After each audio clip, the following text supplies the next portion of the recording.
¡Viva la Belga, carajo!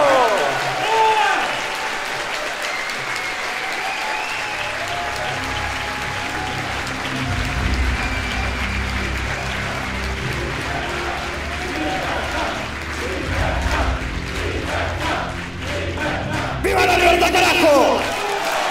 Muchas gracias.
Yes, dear ladies and gentlemen, dear friends of freedom, the fact that you all showed up today in such large numbers clearly shows that liberalism is not just an abstract idea, but a living movement supported by the strength of many.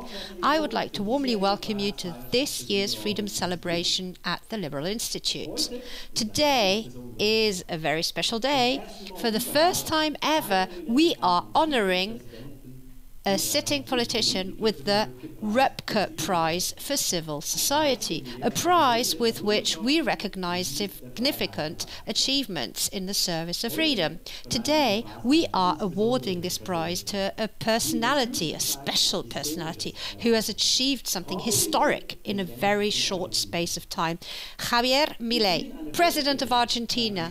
To give you an idea of his tremendous achievement, ladies and gentlemen, I would like to make the following comparison. Our laureate, President Milei, has achieved success in the world of politics that is only comparable to what Roger Federer previously achieved in the world of sports.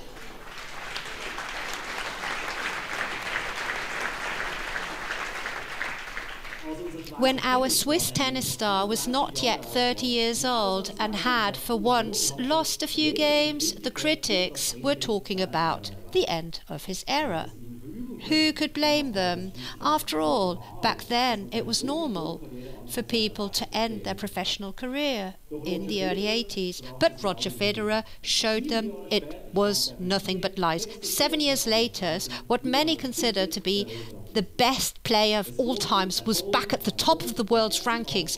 Success followed success. He finally resigned at the age of 41. Roger Federer has pushed the boundaries of what is imaginable and set new standards. He has made possible in the world of sport what was previously considered impossible. Even our common goal of freedom, dear ladies and gentlemen, sometimes seems impossible. The hurdles that stand in our way are too high and the stones are too heavy. But with Javier Milei, liberalism has found its Roger Federer, the man who manages to push the boundaries of what is possible. Javier Milei has achieved what was previously considered completely impossible. A consistent liberal, a libertarian, is elected president of his country. A unique achievement, ladies and gentlemen, that deserves a huge round of applause.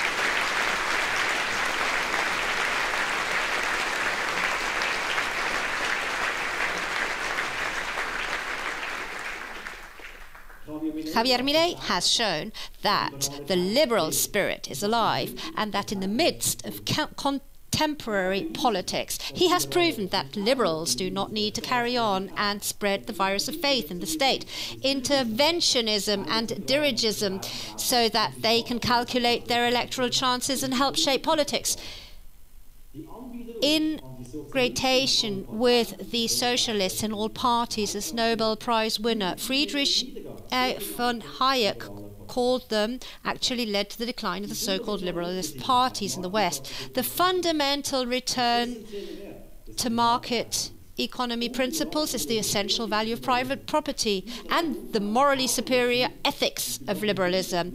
These three basic principles make citizens, and especially young people, once again committed standard bearers for the cause of freedom. Around 70% of those under 24 years old Argentinians voted for Milei.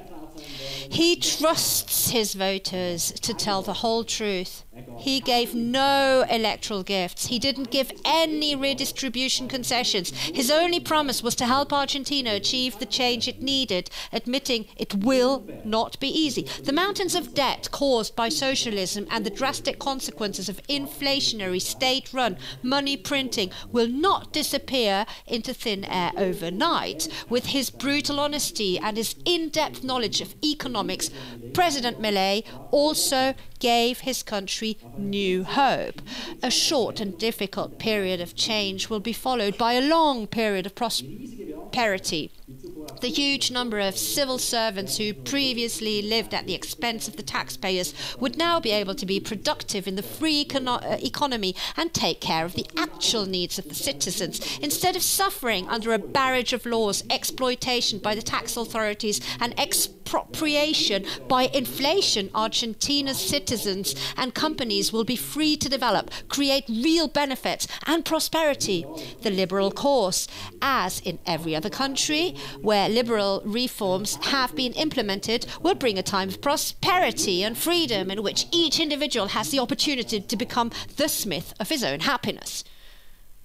Recently, ladies and gentlemen, I met somebody in a shopping centre wearing a t-shirt that said, "Everything is hard before it becomes easy. Everything is hard before it comes easy." A wise saying, I thought to myself, and I couldn't help but thinking of the commitment of freedom activists in Switzerland and around the entire world. How consistently liberal people have been ridiculed in recent decades as dreamers and utopians whose ideas are not capable of gaining a majority and have no chance in terms of real politics. Certain so-called liberal politicians and parties turned away from the actual liberalism simply because of this narrative, and thereby mutated into semi-socialists themselves. The inevitable advancing social democratization of the West is therefore also a consequence of this betrayal of one's own principles.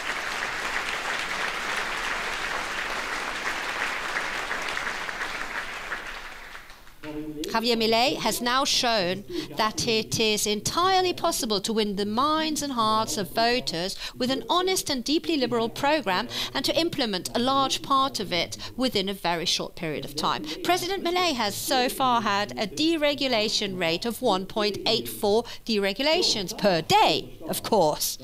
This means that every day almost 2 laws are abolished and liberalised that previously made life difficult for citizens. These, ladies and gentlemen, are the new standards by which liberal politicians in their countries will have to be measured in the future. Yes, times have changed.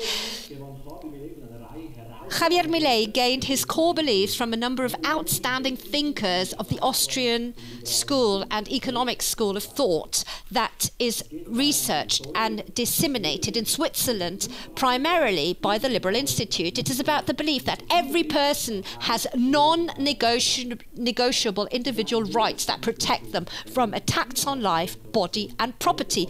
Among his greatest inspirational figures within this tradition of thought, President Milei counts among others the late Murray Rothbard, Ludwig von Mises and Friedrich August von Hayek, but he also named some still living representatives of this school of thought. One of them is even among us today, namely our Academic Advisory Board of the Liberal Institute, Professor Dr. Philipp Bagus. It is thanks to his personal acquaintance with the Argentinian president and his great commitment that Javier Milei came to the Liberal Institute today. I'm extremely pleased that Professor Bagus is with us today and will greet us with a message of greetings. Please welcome with a warm round of applause Professor Dr. Philipp Bagus.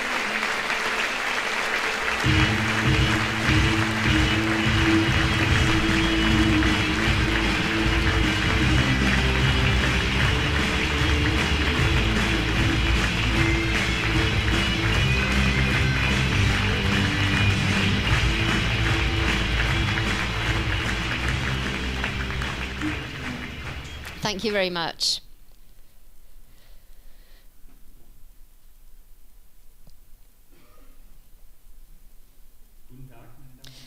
Dear ladies and gentlemen, hello.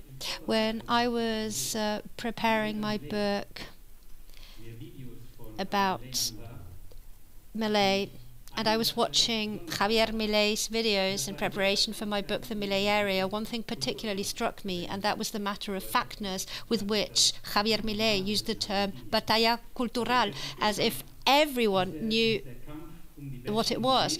It was a strange... I had to find out what it was all about. The culture war in this fight for better ideas and values. It's about spreading the ideas of freedom and suppressing the idea of statism. In this cultural war, they fight the state. Why is culture war so important? Well, culture determines the framework with which we interpret the world, and we act on the basis of this interpretation. If I can influence the framework of interpretation, I can indirectly influence actions. And this interpretive framework is shaped by the images that we have in our heads, models, art, history, narratives, symbols, traditions, values, ideas, and words. Just to give an example, I see the world completely differently when I use the term social justice for the same issue than when I use the term robbery. The left, the socialists, the statists were so successful in the cultural war that they managed to ensure that when the state stole money from some people under the threat of violence in order to give it to the others, the process was understood as socially just. Lower instincts such as envy, resentment are suddenly reinterpreted as virtues under the pretext of social justice. The cultural war is not just about showing that statism or socialism is an economic catastrophe. It is also about the narratives, values, and institutions on which culture is based, because every system also needs moral justification. In fact, when the economic defeat of socialism became visible to everyone after the fall of the wall, the left focused on cultural issues, hence the world cultural Marxism. He no longer focused on the exploitation of workers by employers, because that was empirically refuted. The workers did not become increasingly impoverished in the culture, as Marx had predicted, but rather achieved unthinkable prosperity. No, the argument was that the left's new argument was that capitalism is economically successful but unfair, and there are conflicts and oppression. Under capitalism, the rich oppress the poor. In patriarchal society, men control women, and heterosexuals, the LGBTs. In structural racism, whites discriminate against blacks.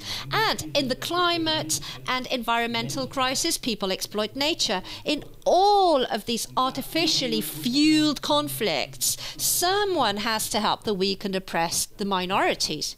Who? Ha, you guessed it. The state. And for that, the state needs more power. Bingo for the statists. In addition, the wokeists and cultural Marxists are trying to destroy the institutions in which the values of bourgeois society is spread and taught, especially the family and Christianity, because that is where values such as hard work, thrift, willingness to sacrifice, responsibility, friendship, charity, and love are valued. Truth and justice, life, liberty, and prosperity passed on.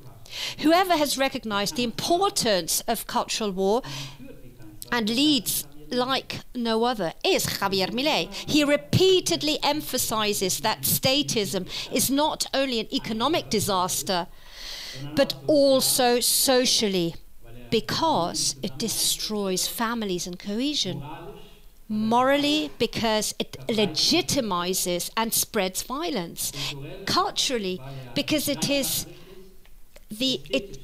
egalitarian, and aesthetically because it produces prefabricated buildings.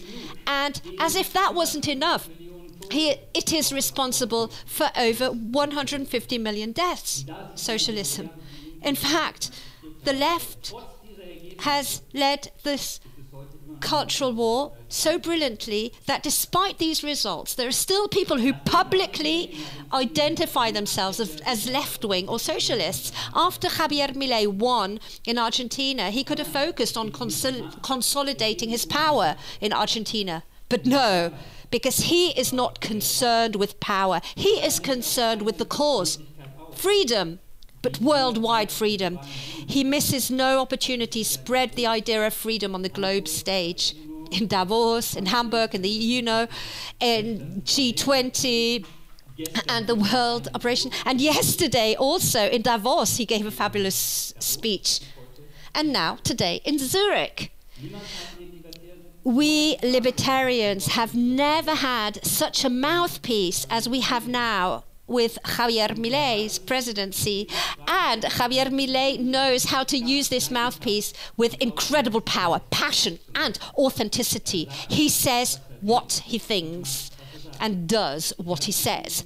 Hearts are flying to him, and the statists are in panic and are retreating worldwide. We have him to thank for all of this and for bringing the cultural war to the Liberal Institute in Switzerland. Thank you, Javier. Muchas gracias. Viva la libertad, carajo.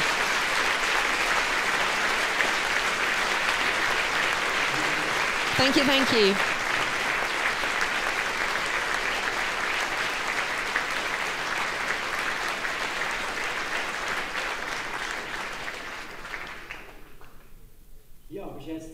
Yes, dear Mr. Bagos, thank you very much for arranging this very special visit by the Argentinian president for us, for Freedom Friends in Switzerland. Thank you very much. We really appreciate it. Dear ladies and gentlemen, after the event, please stop by our book table downstairs in the foyer.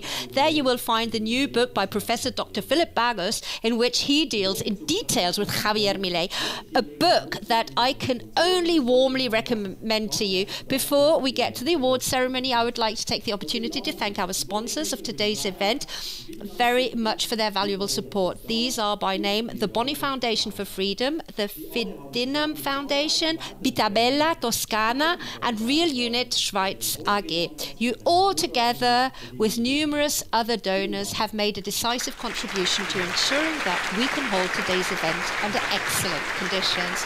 Thank you very much.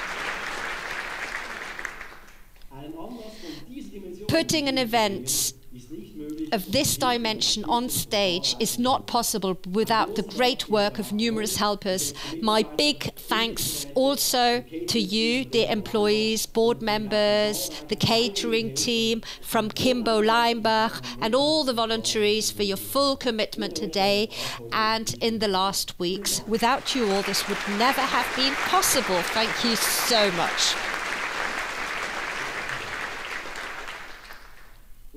And with that, ladies and gentlemen, we now come to the award ceremony. With his courageous approach, President Milei has inspired and motivated many freedom activists around the world. With his decisive action, he is playing a pioneering role in combating the sprawling state. With his uncompromisingly liberal attitude, he is paving the way to a free society in Argentina and all over the world where freedom-minded people will do the same. It's a great honor for us to award President Milei the Rupke Prize for Civil Society 2025. I would now like to invite our chairman of the Liberal Institute's Boards of Trustees to the stage for the laudatory speech. Please welcome, with a big round of applause, Daniel Eisele.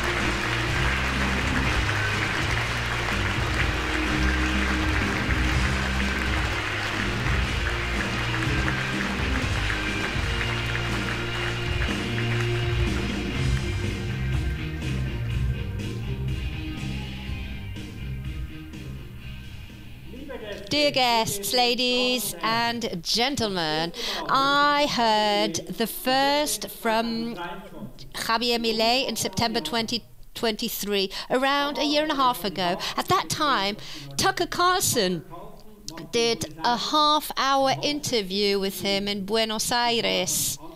I was excited from the start. He talked about Mises, Hayek, and many other great liberal economists. At that time, Milei was a candidate for the Argentine presidency. The conversation with Milei broke all records. Almost 430 million people watched the interview in Spanish with subtitles. This shows not only the great charisma of this unusual man, but also the charisma of liberal ideas. The experience that Philip Bagos describes in his book about Milei is also impressive. In Madrid, he met a saleswoman at the kiosk who was listening to Millet's podcasts. A kiosk saleswoman who's interested in lectures on liberal economics. I've been saying for a long time, nothing is easier than selling liberal ideas. Liberalism means freedom, individuality, personal responsibility, independence. What else do people want but such values? What else is it about being human? Freedom as a counterpoint to oppression, restrictions, command, and obedience. Market economy as an economic system that rewards serving people and meeting the needs of others. Whoever creates better, cheaper, new products and services is the one who wins. We liberals have it easy when it comes to argumentation. Liberal structures are not only more humane, they are also better, economically, but above all, morally.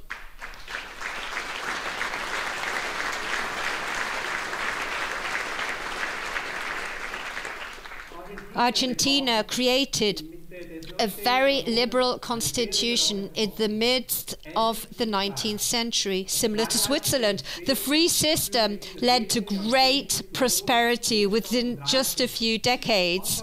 At the beginning of the 20th century, Argentina was richer than all continental European countries.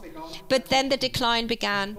Collectivism and statism have consumed the country for decades. Poverty spread. Wilhelm Röpke, in whose name we are awarding the prize today, was a strong voice against collectivism in the 20th century. By collectivism, we mean all forms of socialism, a form of government that is based on the group, not the individual. Röpke was a warning against totalitarianism.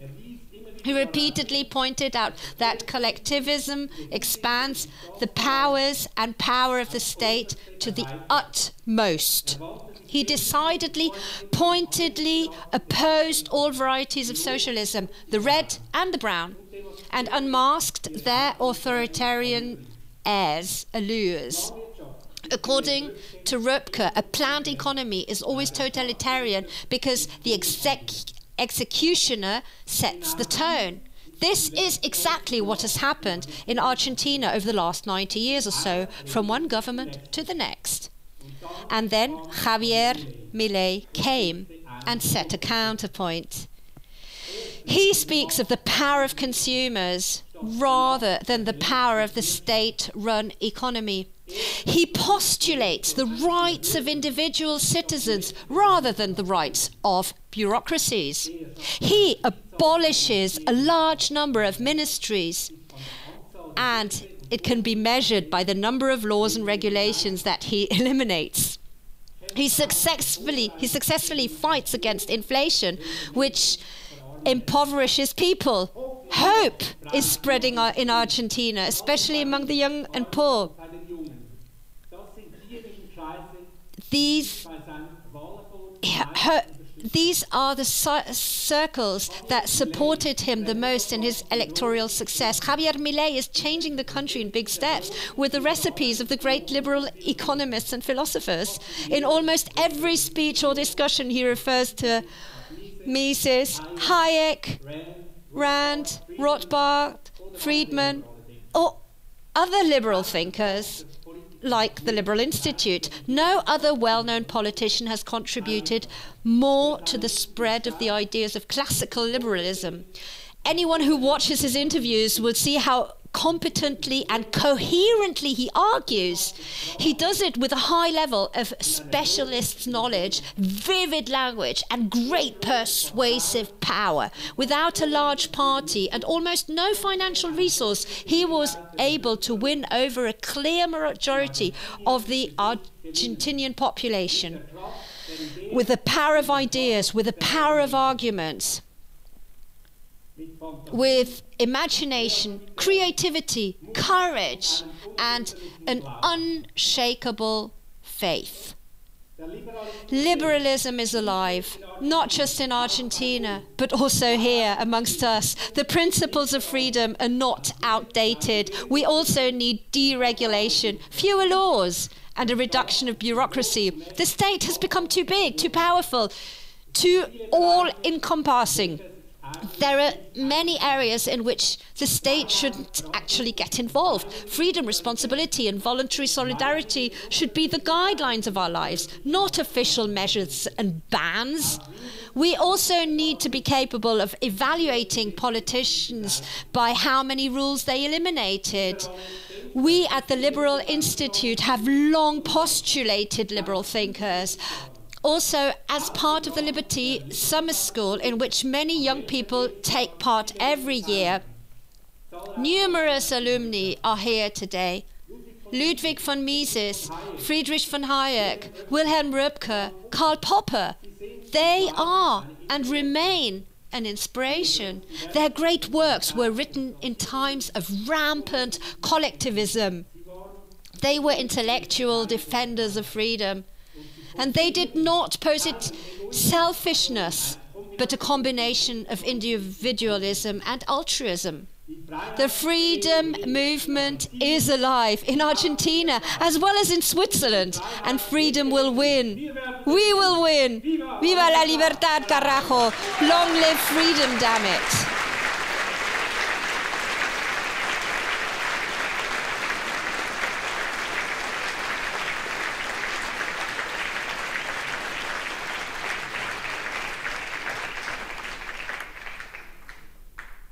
Yes, ladies and gentlemen, the time has come for the man of the hour. Please welcome our Röpke Prize winner 2025 with a big, strong and warm applause. President Javier Milei.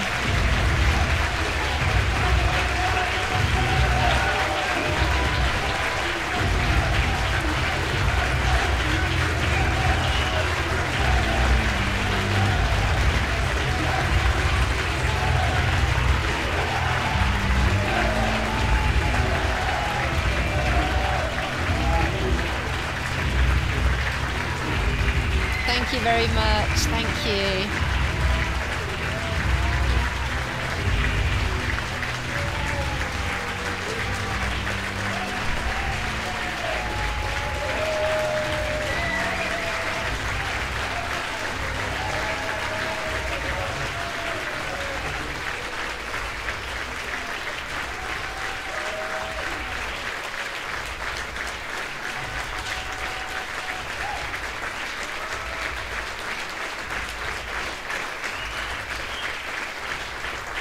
Mr. President, we are very honored and very happy and proud that you are here in Zurich and that we can award you the Röpke Prize of the Liberal Institute for your courage in defending the principle of freedom and your ability to reduce the size of government and your commitment also to communicate liberal ideas in Argentina and worldwide. Thank you very much, and we are happy to award you this prize. Viva la libertad, carajo! Yeah! Long live freedom, damn it!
Hello, everyone. I feel like being in Buenos Aires.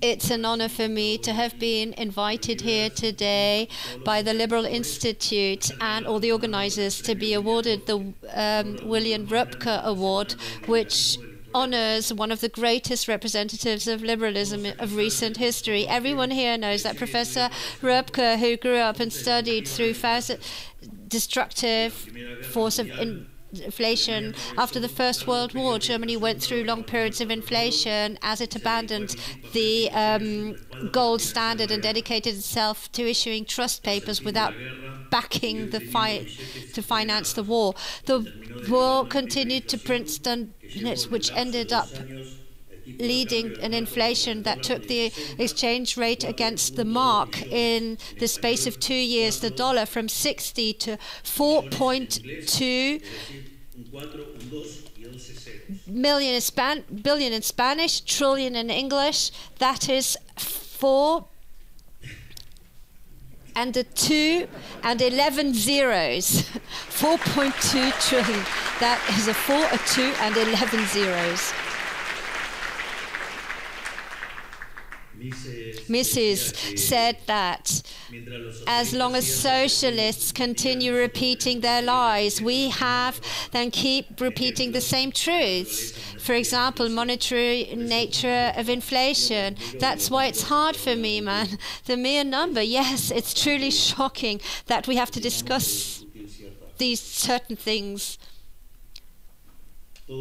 All this motivated William to dedicate his life to understanding to inflation and reading the teachers and teaching what the theories were teaching him, the theoretical foundations, and what was the great German economic miracle as and they were accused of making inflations intentionally, and the phenomenon under expansionism or injecting liquidity. Why am I telling all this? For 2 reasons. First of all, because I find it admirable the conviction with which he defended his reason, honesty and common sense in the midst of the moral decadence and intellectual dishonesty that reigned at the time, even when he was facing one of the most sanitary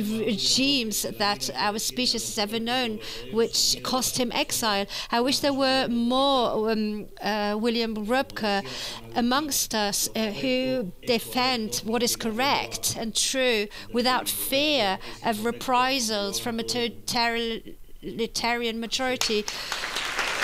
Because St. Augustine said, what is right, even if no one does it, while what is wrong, even if everyone does it.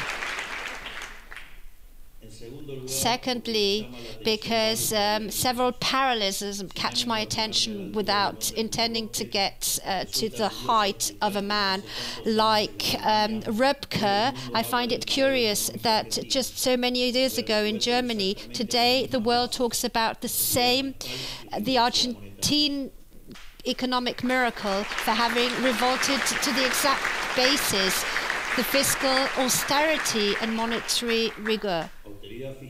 Fiscal austerity as a form of respect for citizens who pay their taxes by force, given that a leader cannot squander the citizens' money as if it were infinite, and monetary reliability so as not to defraud the population with currency lordship by issuing bills as if this had no consequence, or even as if it were beneficial, as some fiscal degenerates try to make us believe.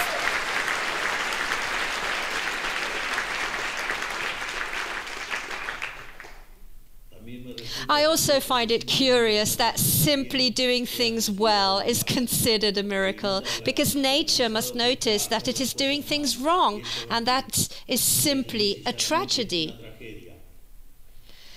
In fact, there is a very interesting phrase by Thomas Sowell that says that The first law of economics is scarcity.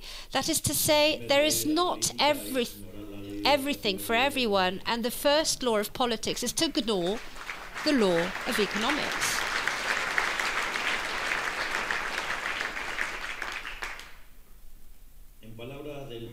In the words of the own Ludwig Erhard, we can see the economical miracle.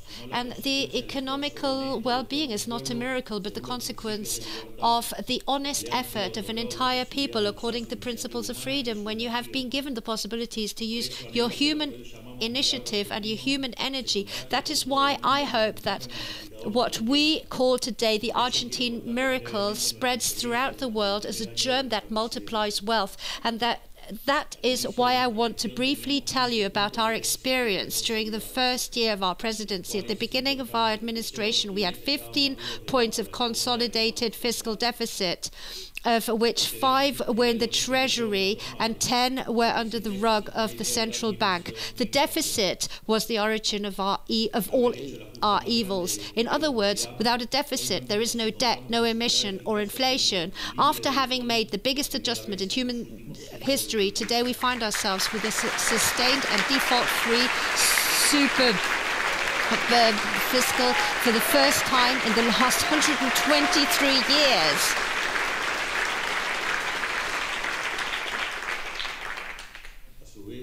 At the same time, at the beginning of our management, the inflation rate was traveling at a rate of 17,000% annualized at the wholesale start. Today, the same annualized start is traveling at 10% annually. That is to say, we dropped 1,700 times in inflation, and we are getting closer every day to it being just a bad memory. As a direct consequence of having annihilated inflation, we reduced poverty to 54% in the first quarter of 2024 to 38% in the third quarter, and we trust that this path will continue.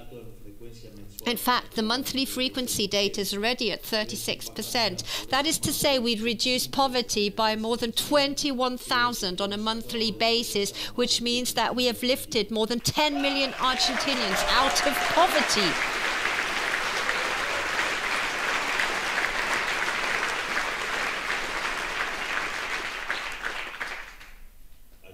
At the beginning of our administration, the exchange gap between the official dollar and the free dollar was 180%. Today, the exchange gap is practically dead, and we work day and night to finish cleaning up the central bank's balance sheet to be able to lift the exchange rate once and for all.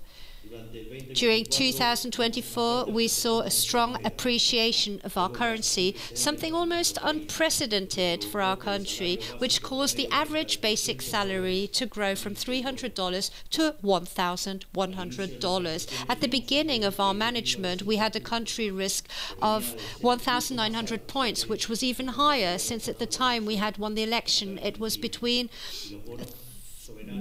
3,000, and the sovereign bonds were traded between $20 and $35. Today, the country risk is close to 600 basis points, and our bonds are already around $70.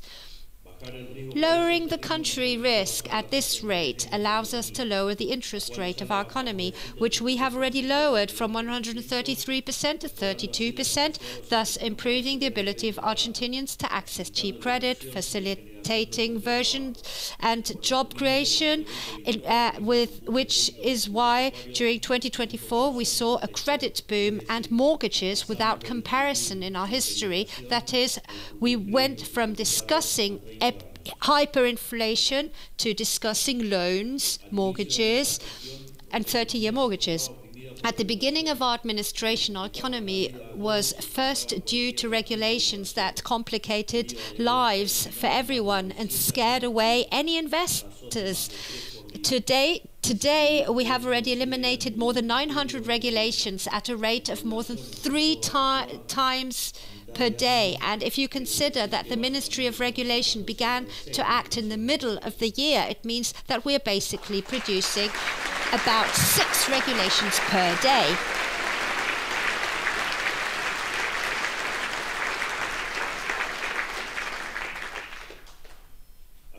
At the same time, the Bayes Law and DNMU 70 as a whole have made the largest structural reform in Argentinian history, 8 times larger than what President Menem did in the early 90s. And I say something to those who want 3,200 more structural reforms, and we are going to make Argentina the freest country in the world.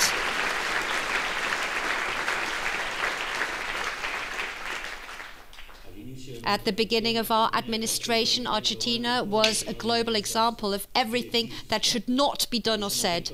Today, we are seen favorably by investors and citizens around the world, to the point that we went from being one of the countries with the worst economic results in the last 40 years to be one of the best that is projected for the next 40, and that growth projection is sustained for various reasons. First of all, the economy went into cyclical phase. We see a point of salary. Por otro lado, las empresas normalizaron sus inventarios luego de haberse sobreestoqueado durante todo el año 2023, producto de la espiral inflacionaria. Estos dos fenómenos cíclicos han dinamizado nuestra economía. Firstly, the economy has entered a cyclical recovery based on 2 factors. On the one hand, we have seen a sustainable rebound in real wages and pensions due to the collapse of inflation. On the other hand, companies normalized their foundations after being overstocked throughout 2023 as a result of the inflationary spiral. These 2 cyclical phenomena have energized our economy and explained the growth phenomenon of the last quarter of the year. Have an idea that the latest quarter data is 3.9, which they have made a 17%. The Argentinian economy has been traveling at an incredible pace. Furthermore, we have the 15 points of the that we adjust, and by definition we return to the private sector in the form of savings, which generates an increase in both investment and the consumption. In addition, another factor is added, which is a lowering of tax burden. That is due to the elimination of the inflation tax, or the reduction of taxes that we have already started and are going to deepen during this year. In fact, yesterday we announced the elimination of withholdings for regional economies, and we have initiated a reduction of withholdings for the main agricultural products.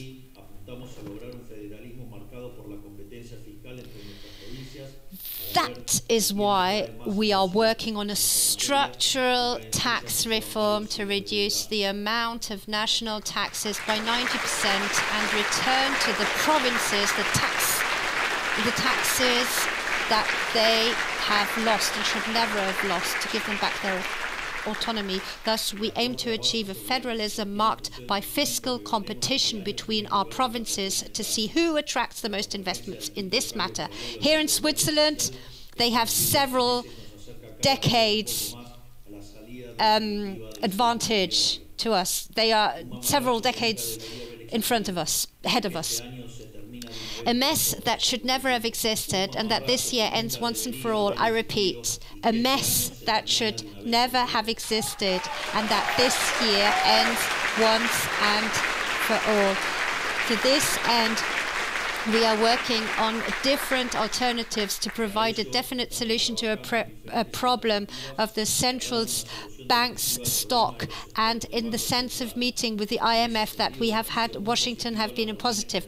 This is a barbarity that should never, ever, ever have taken place. And I will repeat, it's a barbarity that should never have taken place. This is why we are working with various alternatives to find a definitive solution for the stocks in the central bank. In this sense, it was very positive to have met up with the IMF in Washington in parallel in order to close the central bank, as we have promised, and thus end inflation forever in our country. We are moving forward.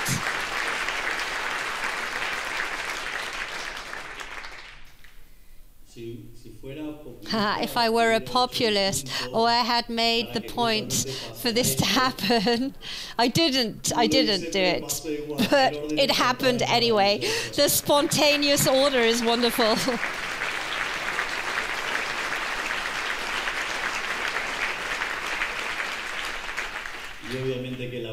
And obviously, the will of the individual to be free is much more. In this sense, we are moving towards a currency competition scheme so that all Argentinians can use the currency that they want in their daily transactions, except for paying taxes for now.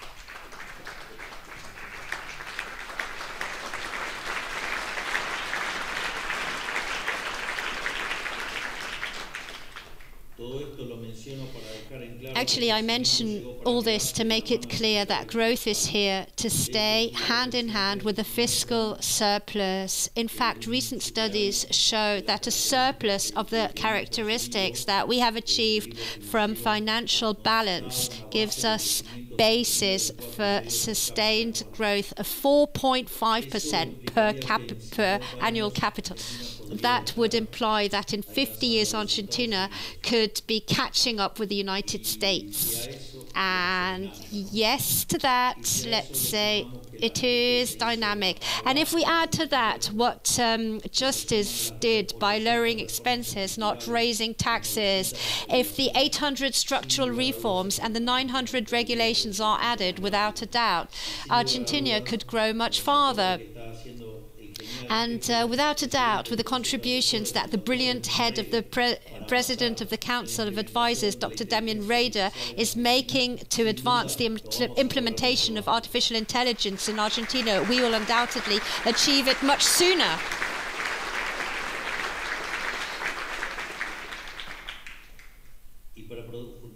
And to deepen growth, it is also essential to free ourselves from the restriction of foreign trade that is not squeezed today to be able to import and export more goods and services, moving from having a handful of regional clients to having almost 200 global clients. This will begin a growth process that will make us converge to the prosperity levels of the great powers, just as we knew how to do more than 100 years ago. For this reason, we are looking for our first step in the scenario to enact a free trade agreement with the United States and to take advantage of all our capabilities that are being wasted today. You can take advantage of our unique ecosystem diversity, which only 2 or 3 countries in the world can boast of, given that we have mountains, forests, glaciers, deserts, jungles, plains, lakes, estuaries, steppes, and expansive plains. Each of these biomes represent different potential opportunities. Without going any further, our mountains range has abundant lithium, silver, gold, copper, and uranium minerals that the global economy needs, and that due to the decision to expel investments and lack of long-term vision, today we export zero. On the 24th of today, the first steps were taken with an incentive regime for large investments that gave a logical fiscal and legal framework to investments of more than $200 million. This results in approval requests for more than $12 billion and announced for as many billions in sectors such as infrastructure, mining, metallurgy, energy, automotive, technology, oil and gas. In some sense, this regime is an asset of Asia, which is a tax system. Argentina should go reducing taxes by simplifying them, favoring innovation, the generation of wealth, and above all things, the accumulation of capital. For this very reason, and by way of closing, I would like to dedicate a few words.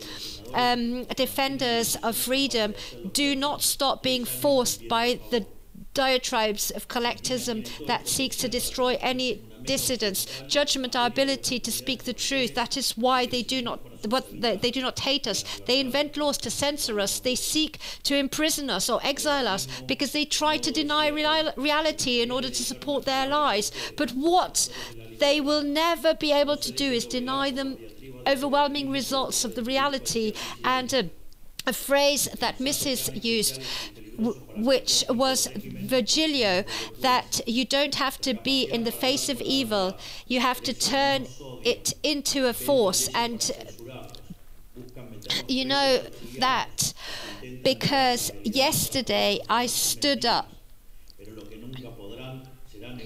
and they will never be able to see the reality. A phrase that Mrs. used, which was from Virgilio, that you don't have to be in the face of evil, you have to turn it into a force.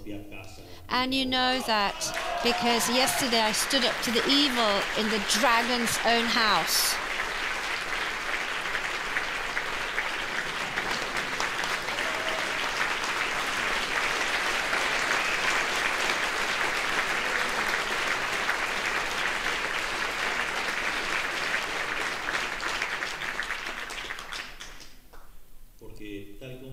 Because, as was demonstrated in Germany, thanks to the ideas of William Röpke, miracles exist, and they are enough to apply a model based on some elementary truths, that the state has the size it has, and that is what is collected through taxes. The inflation that is destructive for an economy is a product of monetary issuance, and as such, to put an end to that, we do not have to issue more money. In fact, money should once again be private, just as Hayek preached.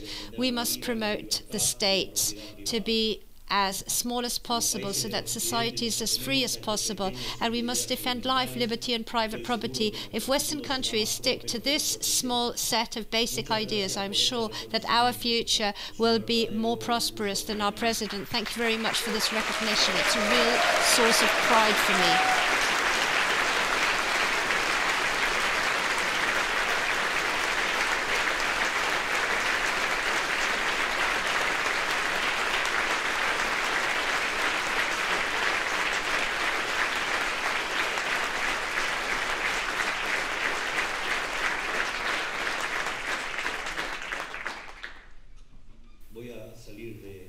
I'm going out of protocol. Sorry, Walter. Walter, he's my interpreter.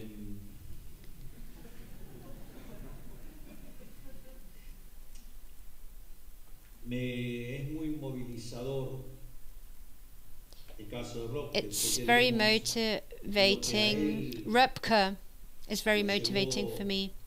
Because let's say what led him to study so deeply the economy was precisely inflation.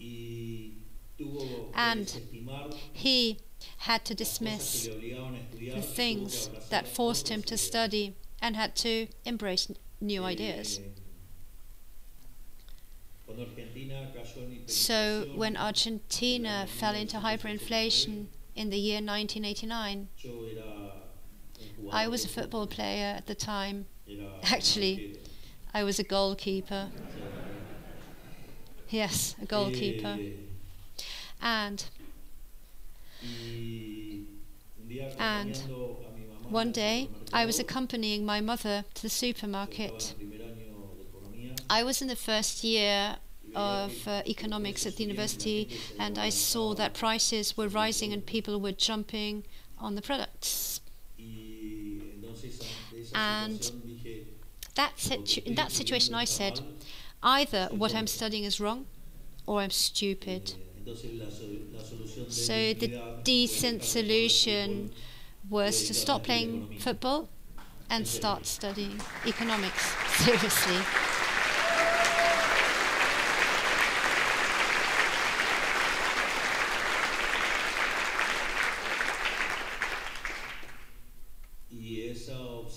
And that obsession with economics led me to write my first academic article as a 20-year-old. It's called Hyperinflation and Market Distortion. And after that, the obsession never stopped again. And the big fight was to challenge all those stupid theories that have been defended in my country for nearly 80, 90 years. And this time, we need to stand up straight and say that inflation is always a monetary phenomenon everywhere, and we are defeating inflation. Therefore, they want to kill themselves.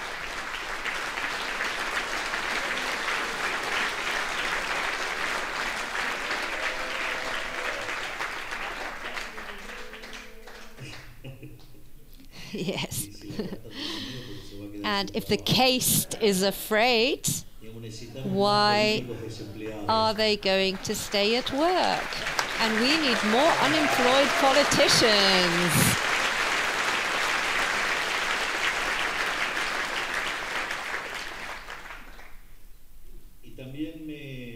And also I find the Repka role that he plays is very attractive, because he tries to find the balance between theory, which implies politics, and what entails in terms of the social fabric, something that I'm trying to solve as successfully as possible.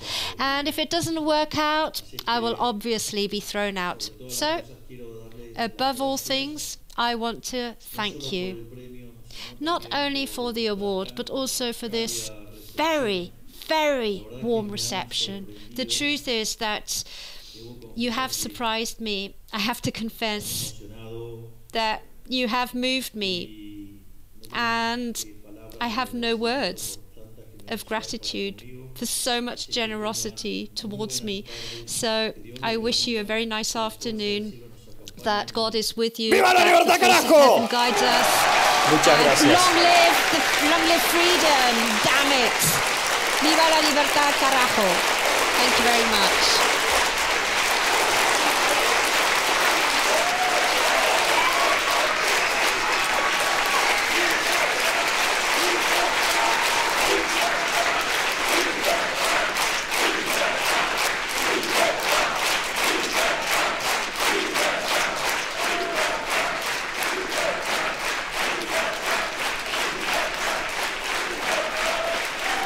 Muchas gracias. Thank you very much.